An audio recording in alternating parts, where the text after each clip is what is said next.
It was past midnight. Snow blanketed the ground like a ghostly quilt, and the bitter wind sliced through the trees like icy razors. Tom Carter gripped the steering wheel of his aging sedan, his knuckles white against the cracked leather. The roads were nearly empty, silent except for the occasional growl of his engine and the rhythmic thump of his wipers pushing away snowflakes. His shift at the auto shop had ended hours ago, but he'd been driving aimlessly, unable to face the silence of home, a place that used to echo with laughter, now reduced to a whisper of memories. Grief had a way of turning even warmth into something cold. He was a single dad now, raising a 7-year-old daughter who asked about her mom more often than he had answers.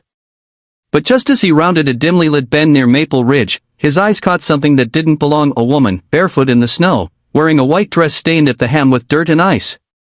Her shoulders were trembling violently, and she held her heels in one hand as if she'd been walking for miles. Her eyes, wide and glassy, met his for a fleeting second before she looked away, ashamed or afraid, maybe both. Tom slammed the brakes. Before we dive deeper into this emotional, life-changing story, if you believe in kindness, in second chances, in the power of doing the right thing when no one's watching, please take a moment to like this video, share it with someone who needs hope, and subscribe to Kindness Corner. Your support helps us bring real, inspiring stories to life. Tom hesitated only for a heartbeat before stepping out into the bitter cold. He took off his jacket the moment he reached her, wrapping it around her shoulders without a word. The woman flinched but didn't run. She looked exhausted, like someone who had been carrying not just the weight of the snow, but the weight of the world. Her name, he would learn later, was Elise, and her story was unlike anything he had ever imagined. They sat in silence in the car for several minutes. She refused the heater at first, afraid to fog up the windows, afraid to be seen. Her fingers trembled as she clutched his coat tightly, refusing to meet his eyes. Tom, still soaked from the snow, didn't push her.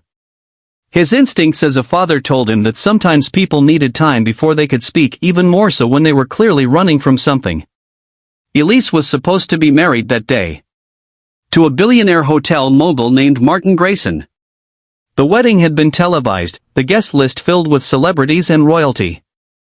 She was set to become Mrs. Grayson, a name worth more than most empires. But behind the glitz and glamour was a truth she couldn't live with.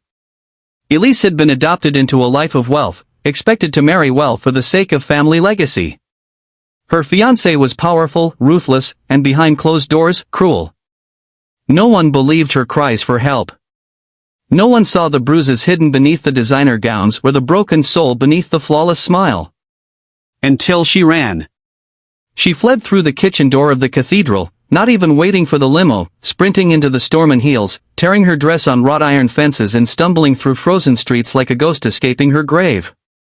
She didn't know where she was going, she just knew she had to get away. Tom listened quietly as Elise unraveled piece by piece. He didn't interrupt. He didn't judge.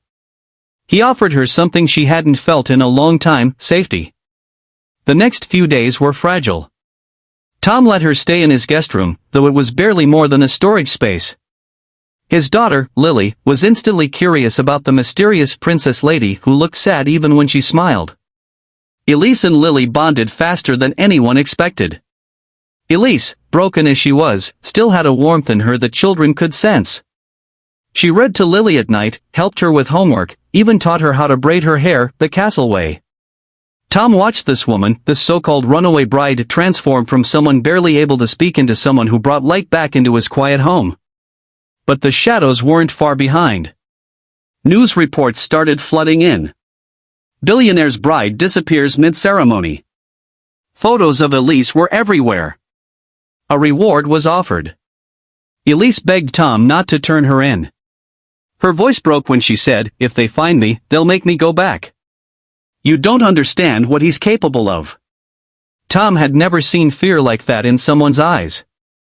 But even he knew they couldn't hide forever. He had a choice: protect a woman he barely knew, or protect his daughter from the chaos this could bring. But Lily surprised him one night when she said, "Daddy, you told me good people help sad people. Miss Elise is very sad. Please don't let the bad man take her." Those words stuck.